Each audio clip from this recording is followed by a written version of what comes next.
have elected to not take on at this time. So, welcome back to our exploration of the Manual for Teachers. We're covering today a topic on reincarnation. And a comment or two before we get into it. It says in another place in the course that those who are looking for controversy will find it. And one of the topics on which people reading the course might look to for controversy is the question of reincarnation. And this is particularly relevant for one set of reasons is that many of the concepts of oneness and union that are expressed in the course find common ground in Buddhism and Hinduism. And so that people with those backgrounds find a welcoming in the material on A Course in Miracles. And of course, they have been introduced to the idea of reincarnation and bring those ideas with them and then wonder, what does A Course in Miracles have to say about reincarnation?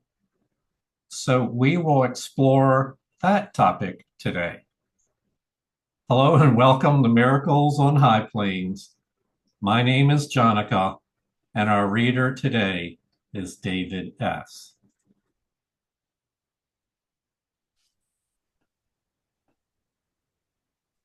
Is reincarnation so? In the ultimate sense, reincarnation is impossible. There is no past or future, and the idea of birth in a body has no meaning either once or many times. Reincarnation cannot then be true in any real sense. Our only question should be, is the concept helpful? And that depends, of course, on what it is used for. If it is used to strengthen the recognition of the eternal nature of life, it is helpful indeed. Is any other question about it really useful in lighting up the way? Like many other beliefs, it can be bitterly misused. At least such misuse offers preoccupation and perhaps pride in the past. At worst, it induces inertia in the present. In between, many kinds of folly are possible. So, as is true with all the questions that we encounter in the Manual for Teachers, it depends on the perspective from which you approach the topic. And so, if you approach the topic from the perspective of eternal, infinite oneness and union of all things, then the idea of reincarnation is meaningless. It's like 1,001 other temporal time-space concepts. They fade away into nothingness when compared to the infinite. However, we know that we often approach things from a time-space perspective, and then one might have a different perspective on it. And there, the Course recommends what it does with all things. It says, oh, well, what is it for? What is its purpose? Because the purpose you give to a belief, to an experience, to an idea is more important than you might expect. It's your intentionality. Your purpose is your sense of will, how you're going to use your will power with that idea, that experience.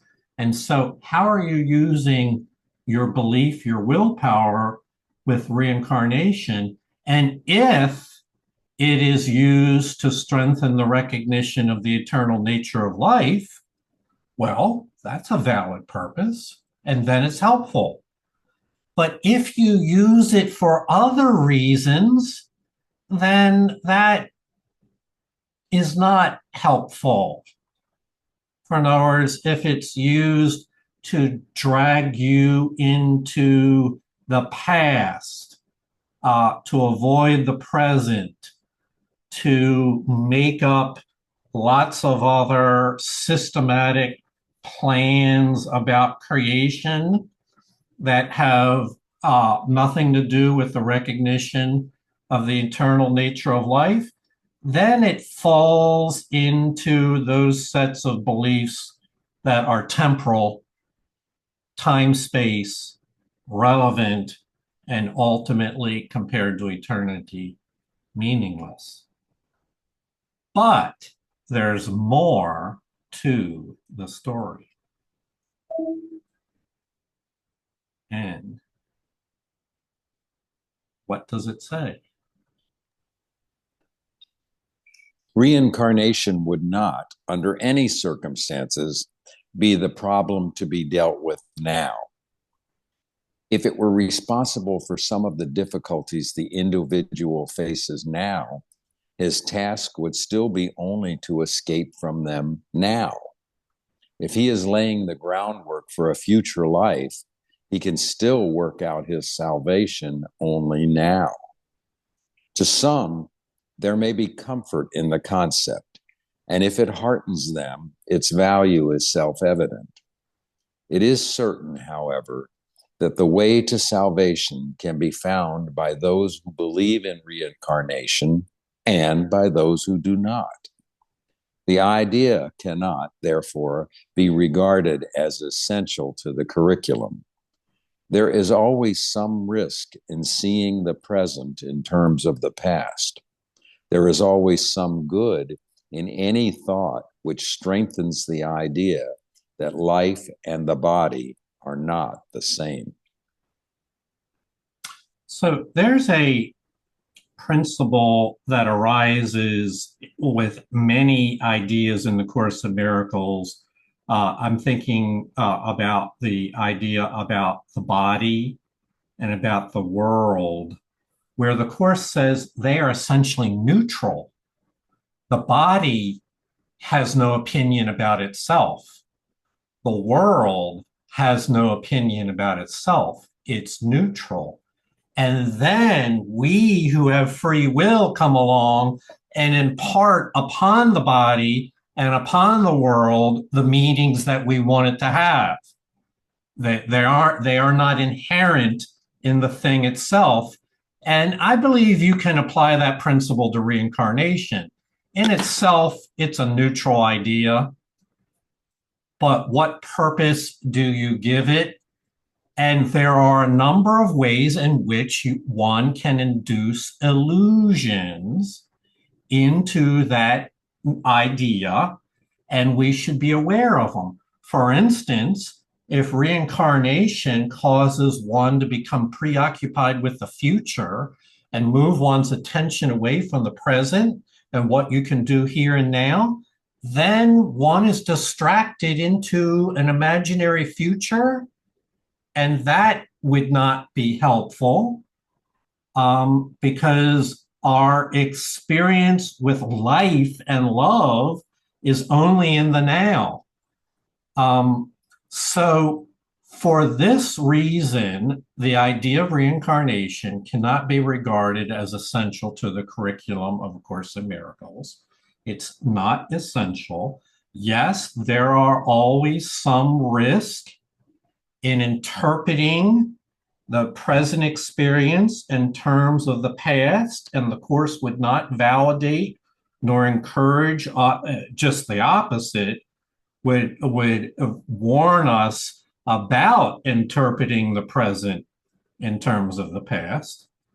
But there is always some good in any thought, which strengthens the idea, makes the distinction between the levels that are often confused. Any thought that makes a distinction between the body and life itself is helpful in clarifying the level confusion that typically dominates most philosophic thought trains. Noel? I really like the emphasis on now in the first paragraph. Look how often it's repeated. Yeah. And also that first if if it if it were responsible for difficulties you face now. So that if someone believes that, it just adds another layer of guilt to what I'm guilty about. Yeah. Not only stuff in this life, but stuff in who knows how many past lives. Yeah. Also, I know people who are really obsessed with the idea of reincarnation, and they go to workshops and they do hypnosis and they read all the books. It has its place, I'm sure, but for me, the emphasis on now sweeps across Yeah. everything. And this is my task now. It is indeed. Noel, you make several good points there. I do want to come back to the one you made about guilt because I want to triple emphasize that because the belief that, let's say, in a past lifetime, I murdered somebody, I'm going to make up an example. I murdered somebody and now I'm a reincarnated murderer. Can you see how that belief would cause me to think way less of myself, violating all dignity of another, and therefore import guilt, not based solely on this life, but in the belief that I brought it over with me from a past life. And thus one becomes fixated or locked into a belief system where they never question the guilt. They just believe it's inherent in life itself. And the Course would call that the fundamental error, the inability to even question one's belief about the role of guilt and the illusion of guilt in one's life. The problem is not that we have believed in those things. The problem is that we're so locked into it, we can't even begin to question beyond the belief in guilt. And so that becomes a fixated perception, which is not open to learning and growing and forgiving of beliefs, but is locked in to its self-made prison. Susie? I love this because it's like, it's really cool because how many times, I don't know about anybody else, but oh, I must have been a bad person in another life. Or, I must have been something in another life. Or this is my karma, due to something I must have done. Anything like that. This is great because it takes me completely out of now. And what time is it always? It's always now. But that's not what my ego wants me to be. So that's great. Oh, even these thoughts like, I have this thing with my neck, like, oh, I must have been choked in a past life. Yes. Anything like that just really hit me like, well, who cares? Like, I don't know. I don't even know if that's true or not true. It's just a story my ego keeps telling me. And wow, this was really freeing for me. Like, those are just thoughts in my mind anyway. Right. So that was very helpful. Thank you. Yeah. Yeah. Thank you. And, the story, like you said, like Noel said, workshops, and I could get obsessed about what happened to me in a past life. Yes. Like, who cares really? It takes me out of now. It does. There's a line, sufficient for today is the trouble thereof. We don't need to go dredging up stories about past lives. We've got enough right to deal, as it says, you must work out your salvation only in the now. And so this really is fundamental. So where's all this go? Because this is the manual for teachers. What does someone who believes in A Course in Miracles do when they encounter someone who's deeply married to a belief in reincarnation? That's what the whole manual for teachers is around, these concepts. What do we do when we with these ideas in this world? What do you think, David? Well, for our purposes, it would not be helpful to take any definite stand on reincarnation. Oh. A teacher of God should be as helpful to those who believe in it as to those who do not. If a definite stand were required of him, it would merely limit his usefulness as well as his own decision-making. Our course is not concerned with any concept that is not acceptable to anyone, regardless of his formal beliefs. His ego will be enough for him to cope with, and it is not part of wisdom to add sectarian controversies to his burdens.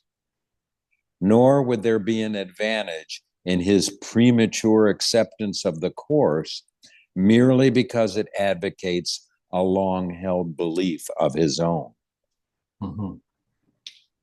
Let's come back to those latter comments in a moment. I just want to say this stance, not helpful to take any definite stand on reincarnation. I saw it masterfully illustrated by Eckhart Tolle in a live speaking arrangement where he's taking questions and answers from the audience. And many people that enjoy his message have come from various Eastern backgrounds that taught them reincarnation. And so he was asked directly about it. And Eckhart Tolle is, I've often called him the world's most popular Course in Miracles teacher. I mean, he teaches the course, has read the course, and has actually done workbook lessons in some of his programs before. And he just refused to take a position. And you know his speaking style. And basically he said, well, we shall see. And they couldn't get any more out of him. And I thought, how neutral. He's completely uncommittal there.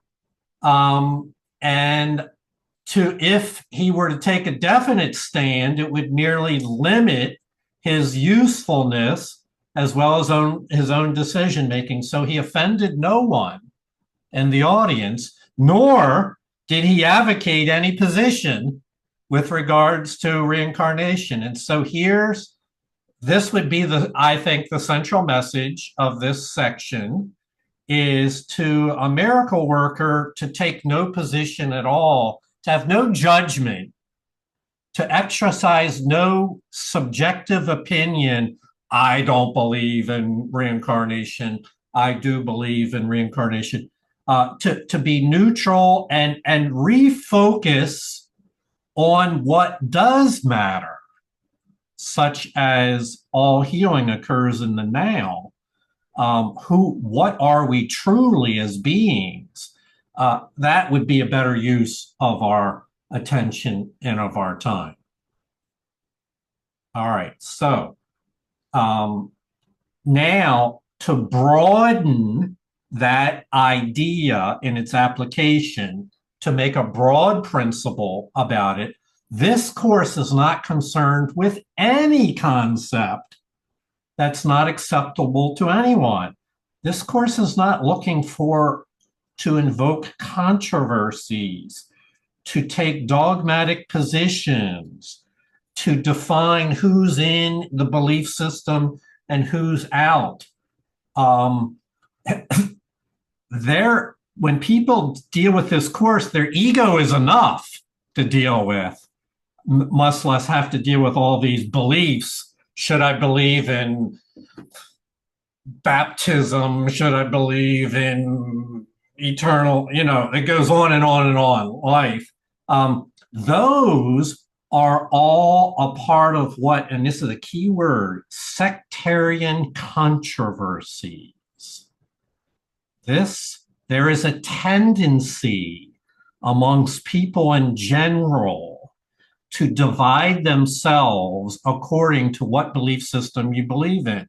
You can do it in politics, economics, music, philosophy, art, and anywhere. Is like, I believe in this, but I don't believe in that. Therefore, I belong to the sect of electronic dance music, but I don't belong to the sect of classical music.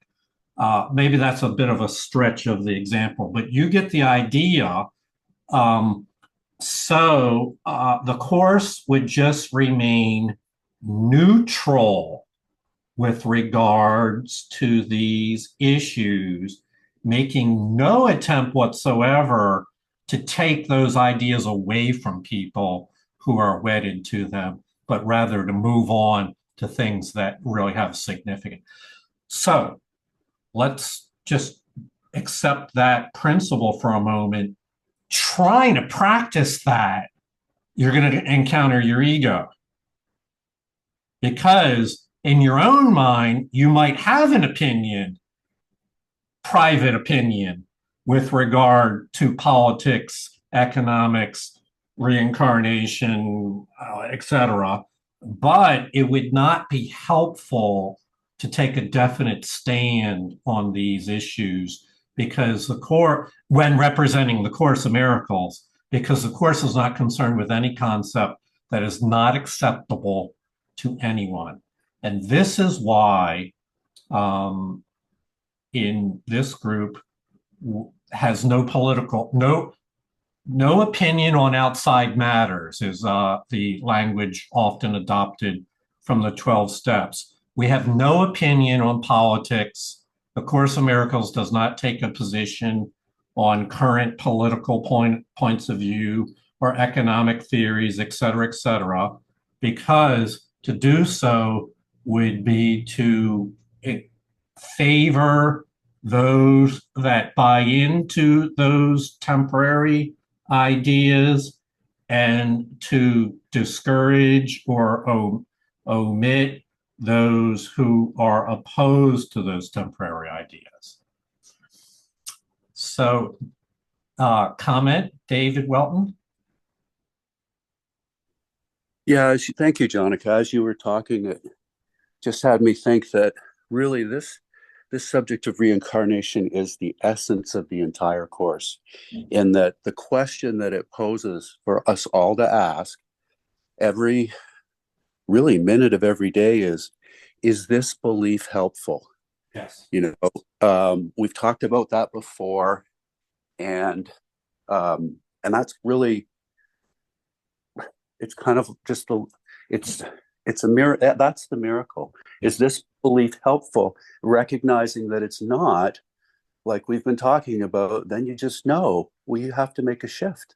You have to let that go because it's not helpful. So thank you. Yeah. Really good. Thank you, David. I want to point out something in David's comment there that I want everyone to notice. David said that in this topic of reincarnation, there is a broader principle that applies the entire Course of Miracles. That ability to recognize a principle in a specific narrow sense and then realize it operates in the broadest possible sense, that is an accelerator to your learning.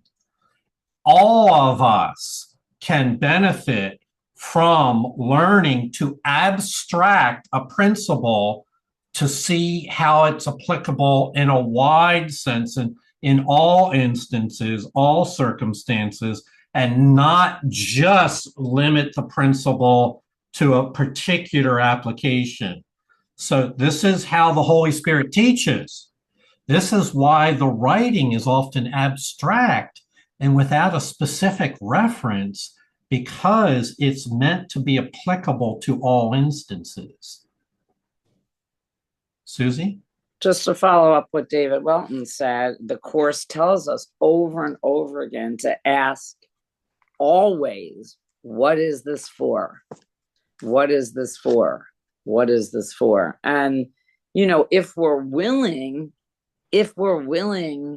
to hear the right voice, you know, I mean, our ego tries to talk us into doing exactly the opposite. But what is this for? You know, I do that a lot, and I get an entirely different answer from the Holy Spirit than my ego. But I must be willing to follow that voice. Yes. That is an essential practice. Always asking. David? Welton? Yeah, it just reminds me of an adage that I really don't like. And the reason I don't like it is because it's so true. But it's do I want to be happy or do I want to be right? Do I want to be right about reincarnation or whatever it is, or do I want to be right about that, or I'd want to be happy? And you know, the more I study, the more I realize I just want to be happy. So I'll let that belief go, no matter what it is. Wise words. You get to choose which one you want. All right. Thank you for your sharing on that. It cannot be too strongly emphasized that this course aims at a complete reversal of thought. When this is finally accomplished, issues such as the validity of reincarnation become meaningless. Until then, they are likely to be merely controversial. The teacher of God is therefore wise to step away from all such questions, for he has much to teach and learn apart from them. He should both learn and teach that theoretical issues but waste time, draining it away from its appointed purpose. If there are aspects to any concept or belief that will be helpful, he will be told about it. He will also be told how to use it. What more need he know? Mm-hmm. So now we're talking about, well, there's two messages here. One, the point I just made about learning to apply the principles in A Course in Miracles to all aspects. The Course aims at a complete reversal of thought, which means that the principles are completely applicable to all aspects, and not, you can't segment the principles of the Course to they work here but not over there. If you are to acquire a complete reversal of thought, it must be completely applied. So when encountering controversies, what is the wisdom? It is wise to step away from all such questions. And I think it was just 1 week ago, Jeff talked about an experience he had where he just stepped aside or stepped away from the situation, and it resolved itself. It all worked out rather than jumping in, taking a strong position and an adversarial position where there's somebody else that is holding on to an opposing belief, and then you've got conflict arising. It's best to step aside. Why? Because theoretical issues waste time and distract us from more meaningful matters. And if I use Eckhart Tolle as an example, it would alienate a large number of people in his audience to take up with those theoretical sectarian issues, and then but drag him into long justifications for one point of view or another. So the wisdom is to learn to restrain one's initial ego impulse to take a strong point of view, and then ask instead the question that David brought up: what is this really for? What is the bigger purpose here? And listen to the voice there. Okay, couple hands. Sandra? Yeah, would it be helpful for us Course in Miracles students to address the reincarnation issue with the truth that's being told to us that there is no death? So how can there be reincarnation if there is no death? Yeah. I think it comes down to, while that is all altogether true, I think it comes down to, if your intent on doing that is to pull the reincarnation out of a person, then you're just setting yourself up. If your intent is to alleviate fear and guilt and concern that the person might have, to be truly helpful and help refocus them on life and the life they have now, then that will be met with a positive effects. So in all this is, it comes back to, is what is my intention here? And the reason, because when we join with the Holy Spirit, it elevates our intention to the higher levels than when we self-initiate a conversation with somebody where we have our own objective that we're trying to achieve. So it really depends on where you're coming from. After all, the beliefs are neutral. Susie? I think the answer to Sandra's question is in the next paragraph, but that's not what I was going to say. This brings up such an interesting situation I had last week. Or 2 weeks ago, I was with 3 other women, and somebody brought up the topic of transgender, the polarizing situation in sports. Do transgender men play, all that. And I just was silent. And they kept asking me, well, Susie, what do you think? What do you think? What do you think? It was the same kind of thing. And I think the fact that I was just kind of quiet and silent and didn't give my opinion, like the topic just sort of slipped away. It didn't, I think if I would have engaged in it, it would have been this whole thing, Democrats, Republicans, I believe in it, I don't believe in it, this othering, what. And, it was a really good example of this. And by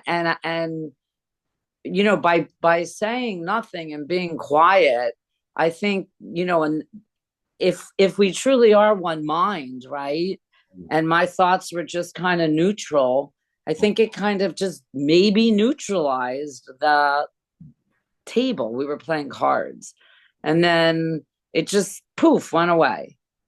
It's helping me really see the power of just silence, yes. And not really othering and having any opinion.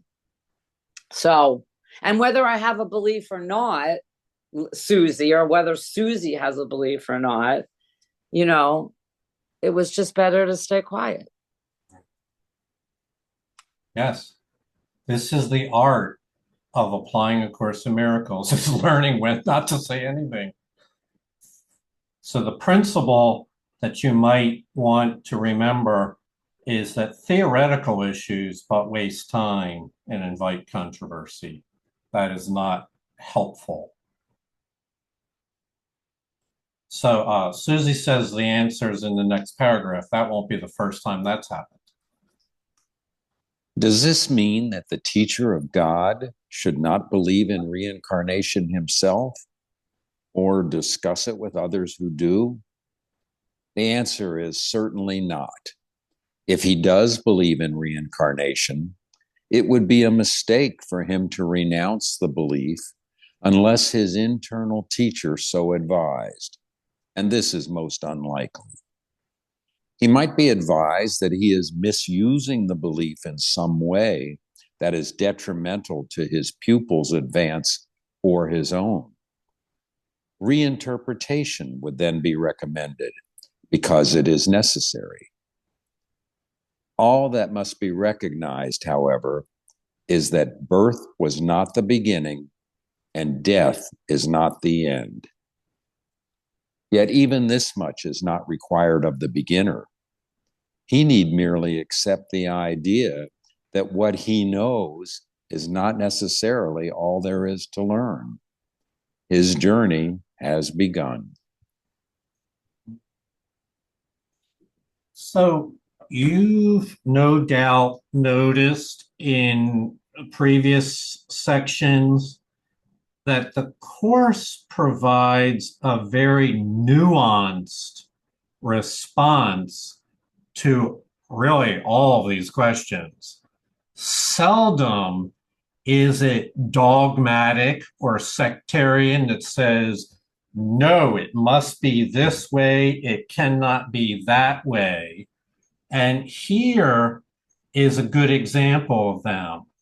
So the teacher of miracles that believes in reincarnation would not be advised to renounce his belief unless the Holy Spirit so advised, and that's unlikely.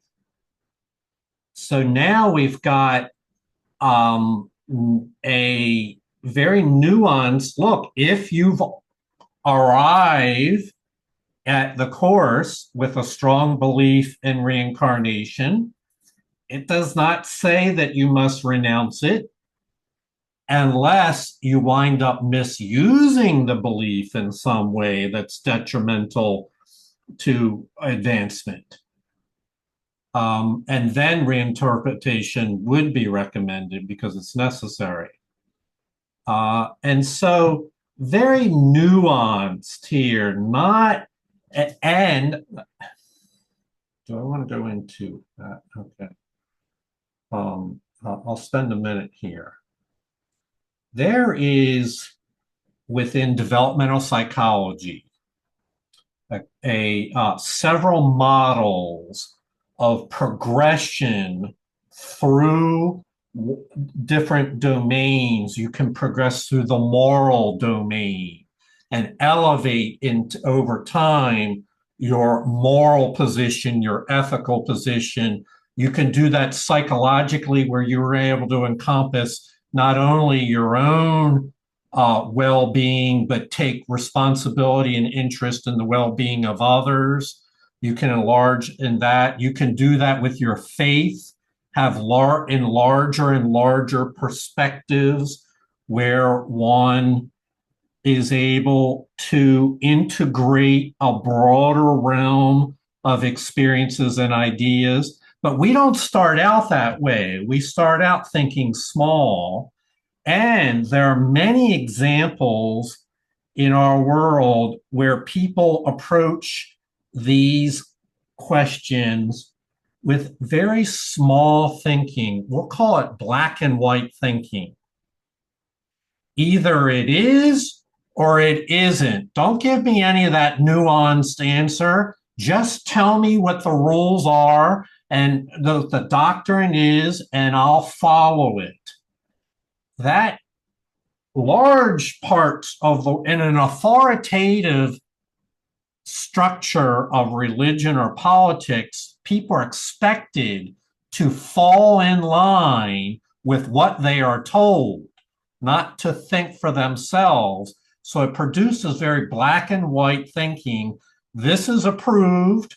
This is unapproved. Therefore, if I'm to not be arrested. I have to follow the approved line of thinking. But as we progress as individuals and societies, we have to think for ourselves. We have to increasingly make choices which are not so black and white, where you have to seek wisdom to understand the implications for not only yourself but for others. And so it is with the Course. The answers are not always so black and white. We would say continue as you were unless your internal teacher so advises you to alter your belief, your position. So now emphasis is placed on the responsibility of the individual to follow inner guidance, not to follow a set of externally dictated rules by the authorities, but to listen to your inner voice, and when so advised, be willing to reinterpret the change. And just one final comment on that. Some people find this unacceptable, this nuanced inner listening. They just would rather to be told what it is that they should believe and what they shouldn't believe. And so they tend to drift away from a program such as this. Others who, in contrast, who value thinking for themselves and are willing to listen to the inner voice and go through the period of uncertainty. What is my inner guidance here? That I'm not saying that that's always immediately clear. There's a degree of prayer and seeking for wisdom, but people that are on that wise path are willing to give the power of their mind to these things. They do very well with A Course in Miracles, for that's what it requires. Susie? So, in that situation I just spoke about, I have some thoughts about the topic. But my inner guidance was to not give them and not, make 30 minutes of controversy and othering and other sides and opinions, neither of which are, as the Course would say, the truth. It's just my perception, their perception, blah, blah, blah, blah, blah, right? And so this is a really good example of my inner guidance was just to kind of say nothing and not promote the whole ego system of exactly what you're talking about, politics, equality, all of the reincarnation, it's just belief systems. So, yeah, I really understand that. Mm-hmm.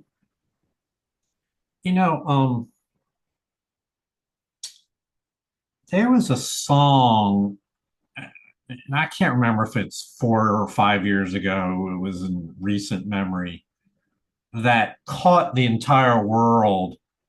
It was "I'm So Happy," and it went viral because people started dancing to it, and they did a collage of people all over the world, these different cultures and dress, dancing and singing the song "I'm So Happy."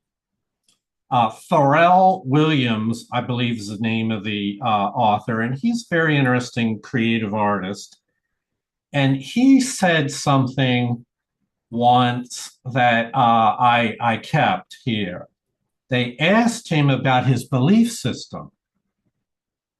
And he said, well, on paper, I'm a Christian, but actually I'm a universalist. So what he implied is that if you were to look up where he was born, how he was raised, it might have some Christianity stamps on it, but he no longer judged himself that way, no longer took a fixed position with regards to that. He had expanded to a view that is encompasses all human beings. What did we read just earlier today? The Course would endorse no concept that is not acceptable to everyone. So Farrell says, but in reality, in my heart, I'm a universalist. I'm I'm good with everybody. And I think that is what a teacher of God approaches this. I'm a universalist. I'm not looking to get into theoretical controversies here, but only to be helpful in the healing journey. David? The emphasis of this course always remains the same. It is at this moment that complete salvation is offered you. And it is at this moment that you can accept it. This is still your one responsibility. Atonement might be equated with total escape from the past and total lack of interest in the future. Heaven is here. There is nowhere else. Heaven is now. There is no other time. No teaching that does not lead to this is of concern to God's teachers. All beliefs will point to this if properly interpreted. In this sense, it can be said that their truth lies in their usefulness. All beliefs that lead to progress should be honored. This is the sole criterion this course requires. No more than this is necessary. There's a statement that a universalist would adhere to. All beliefs that lead to progress should be honored. That's the universalist attitude, to not take sectarian positions but rather to honor all beliefs that lead to progress. We're not. It does not say to honor all beliefs, even if they hurt other people. Only those beliefs that lead to progress. This is really a transcendent message here. I think we've discussed it before, but it is about where do you find complete release from the ego? It's here in this very moment. It's not invested in the future. It's not invested in another physical place, location.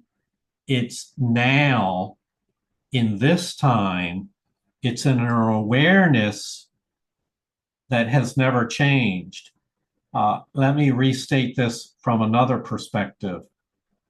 The creation, God's plan to extend love throughout all eternity, is unfolding right now. Right now. And you have the ability to align and co-create with it right now. The opportunity is here and now. You also have the ability to turn your attention out other directions. But if you choose to align with it, then you gain from the momentum, from the freedom, from the clarity, from the insight and understanding that comes along with aligning yourself with God's plan for creation. So there's much wisdom here. I know there's more, but that's all that comes to me right now. Oh, wait a minute. Did I miss one? Hold on. Oh, wait a minute. Okay, that's it. That's it for that topic. That's also as far as we're going to read today. I believe these topics are best taken one at a time rather than trying to eat like two meals at once and causing bloating and too much.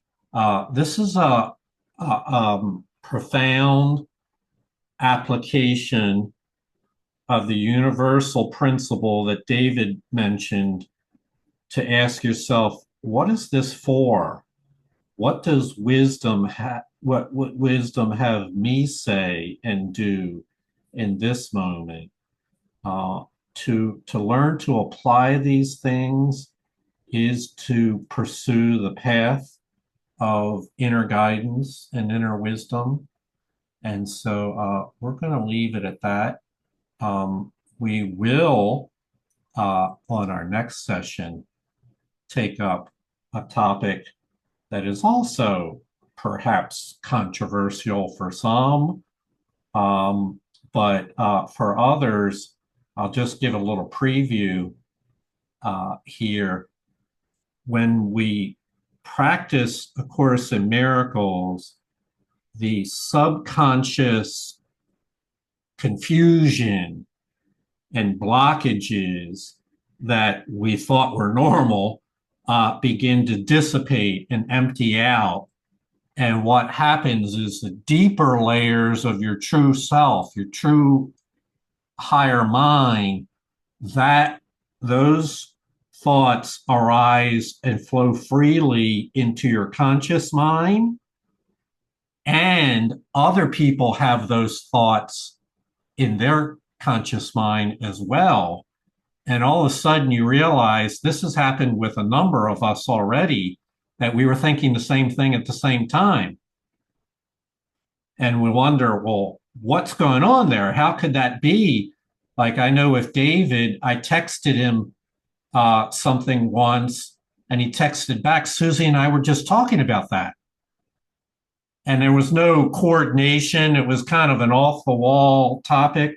And you might say, well, what's going on there? Is that some kind of psychic power that's operating? One could interpret the phenomena as being in the realm of psychic powers. Well, consider that a question, and we'll examine that in our next session. So I want to thank you all for being here today. David, thank you for reading. Thank you all for your comments. They're very helpful in putting your experiences and your insights upon this. So I do honor the spirit within you. Namaste. Namaste. Thank you, David. Thanks, everyone. Love you all. See you tomorrow. Thank you. Thank you, David. Thank everyone. Okay. Good night. Good day. Have a great one. Good afternoon. There is no time. Love you all. Peace and love.